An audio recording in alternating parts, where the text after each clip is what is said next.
Pertamina itu adalah perusahaan yang didirikan untuk mengeruk kekayaan alam bagi sebesar-besarnya kemakmuran rakyat.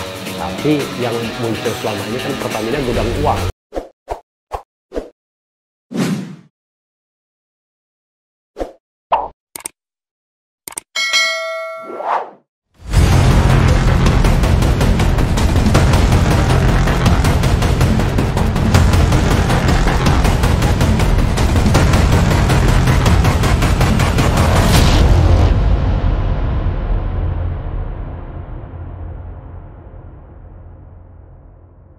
Assalamualaikum warahmatullahi wabarakatuh, Sobat RH sekalian. Jumpa lagi kita di channel yang keren ini, Keren Cadas.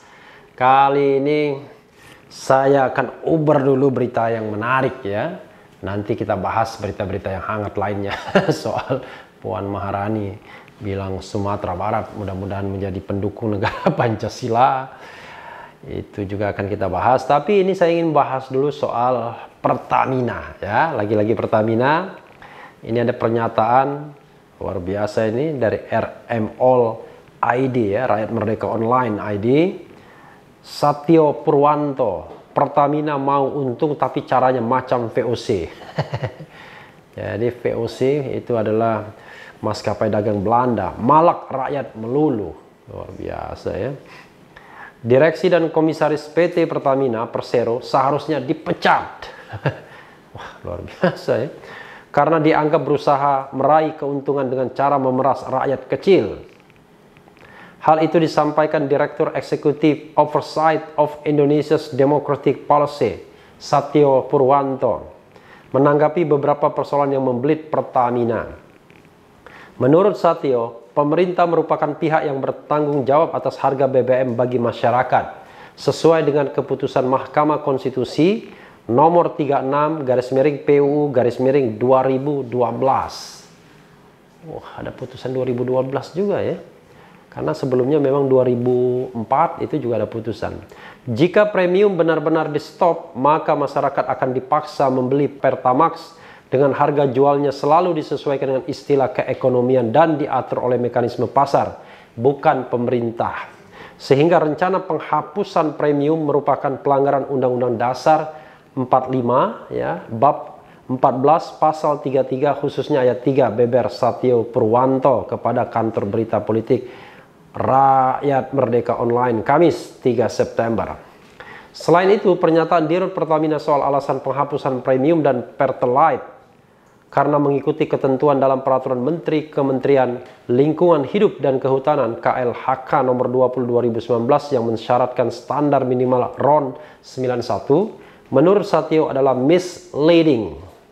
Mengapa? Sebab yang menjadi objek pasal 33 Undang-Undang Dasar 1945 ayat 3 adalah bumi, air, dan kekayaan alam yang terkandung di dalamnya dikuasai oleh negara dan dipergunakan untuk sebesar-besarnya untuk kemakmuran rakyat, bukan soal pengendalian dampak lingkungan, jelas Satyo. Begitu juga objek putusan MK nomor 36 2012 menegaskan bukan soal dampak lingkungan yang dibahas, tapi soal penguasaan barang oleh negara yang berasal dari alam. Maka produksi dan penjualnya dikontrol oleh negara, sambung Satyo. Sehingga mantan Sekjen Prodem ini menilai menjual BBM dengan standar kesehatan dan lingkungan adalah bersifat mandatori, wajib ya. Tetapi menjualnya dengan mengacu kepada Min Oil Plat Singapore atau MOPS atau dengan mekanisme pasar itu yang dilarang. Padahal selama ini Pertamina sudah melanggar Undang-Undang 32 2009 tentang perlindungan dan pengelolaan lingkungan hidup dan Undang-Undang 8 1999 tentang perlindungan konsumen. Karena masih kata Satyo, Pertamina selama ini menjual BBM dengan kualitas jelek ke masyarakat. Seperti yang disampaikan oleh Dirut Pertamina Nike saat rapat dengan Komisi 7 DPR. Dewan Komisaris dan Dewan Direksi Pertamina ini mestinya sudah dipecat semua. Ada teman saya juga di sana ya. Mau untung tapi caranya macam VOC, malak rakyat melulu. Menteri BUMN Erick Thohir dan Menteri ESDM Arifin Tasrif juga harusnya sudah dieliminasi. Oh, seperti cerita atau program Indosiar dulu ya. AFI, Akademi Fantasi Indosiar ya, eliminasi. Karena menjadi pihak yang paling bertanggung jawab menempatkan orang-orang yang nggak kredibel dan menjalankan regulasi yang berkhianat pada Pancasila dan Undang-Undang Dasar 1945 Pungkas Satyo. Menarik ya. Jadi Sobat RH sekalian, sebenarnya ada satu yang ingin saya sharing soal ini, adalah soal paradigma ya.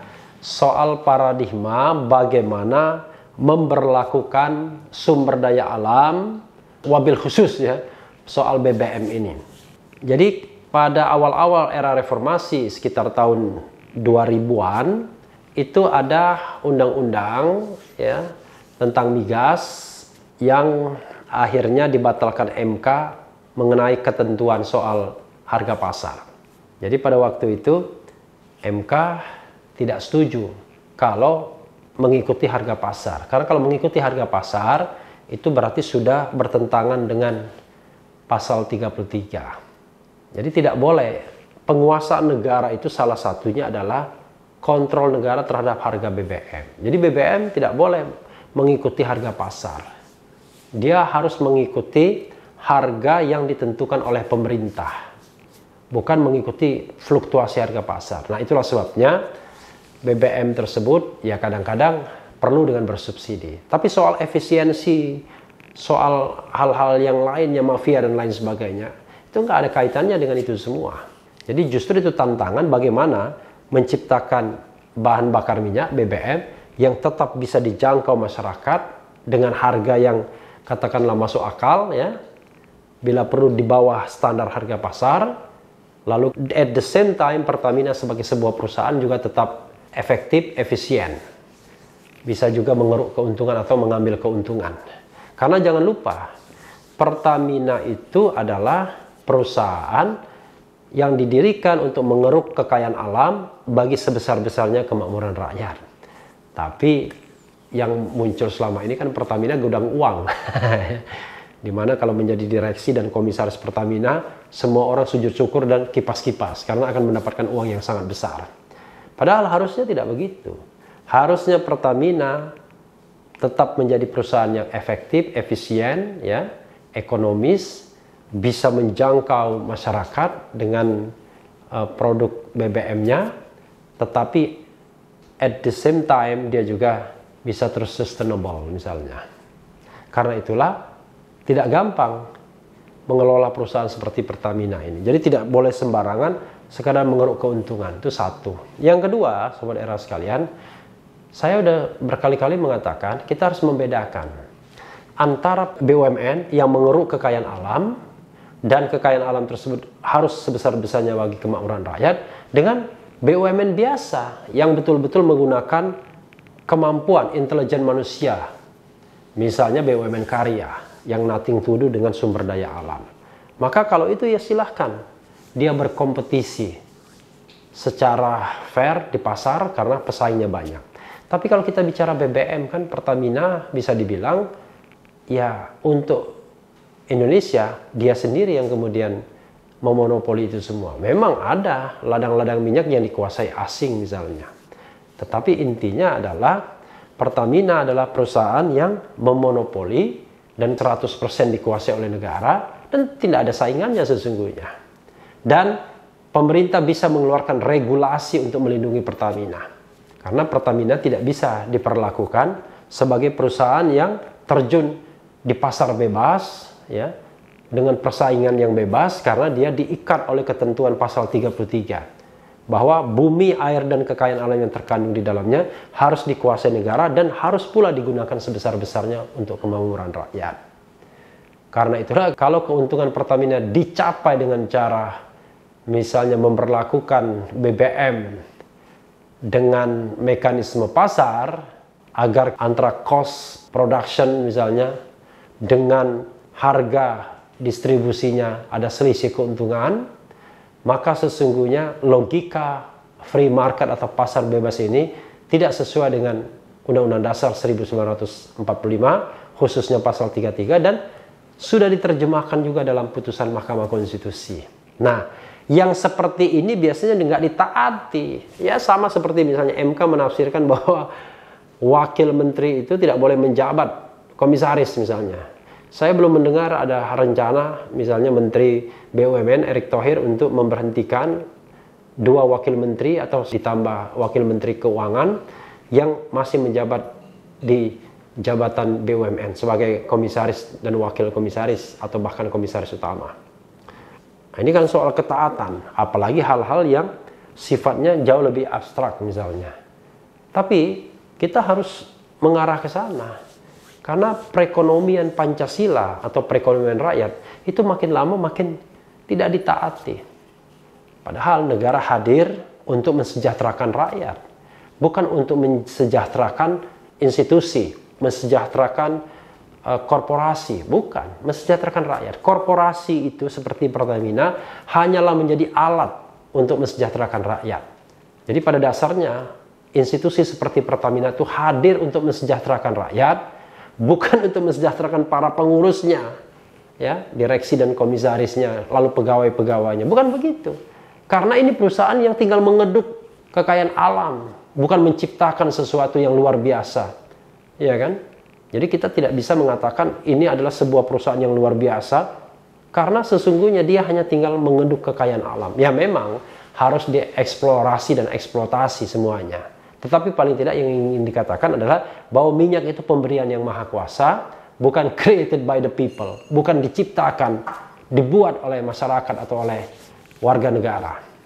Karena itulah apa yang diberikan oleh Tuhan di bumi Indonesia, Pancasila, ya, dasar negara kita mengatakan keadilan sosial bagi seluruh Indonesia.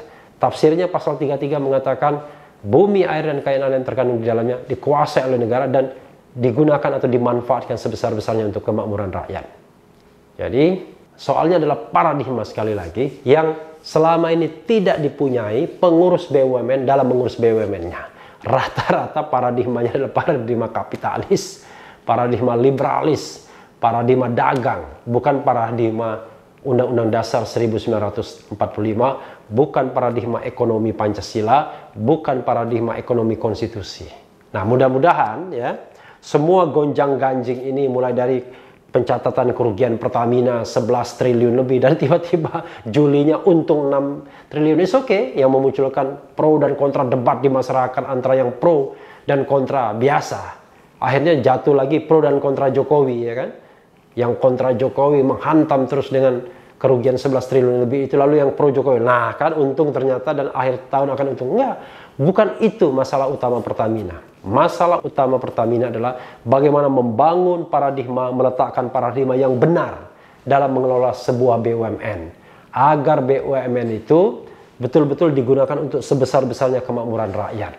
Bukan menjadi instrumen untuk misalnya menutupi lubang-lubang pemerintah dengan memeras rakyat, dengan menjual BBM dengan harga yang tidak terjangkau oleh masyarakat, atau dengan menciptakan disparitas harga yang luar biasa antara penduduk Jawa misalnya dengan luar Jawa, antara Jakarta dan Papua misalnya. Bukan itu. Tetapi untuk sebesar-besarnya kemakmuran rakyat sesuai dengan pesan konstitusi dan paling dasarnya adalah sila kelima Pancasila, keadilan sosial bagi seluruh rakyat Indonesia. Ya, sahabat era sekalian, itu saja pembahasan saya. Mudah-mudahan ke depan kita mencapai titik keseimbangan. Yang saya sampaikan adalah perspektif hukum tata negara, bukan perspektif bisnis yang selama ini dilakoni Pertamina. Yang penting adalah tetap di channel ini, karena di channel ini Anda akan dirayu, ditipu, dibaperin, dicecar, diuber pula di jalur khusus. Karena channel ini adalah channel yang mengancam, memeras, dan membenci. Jangan lupa subscribe, like, comment, and share. Ciao.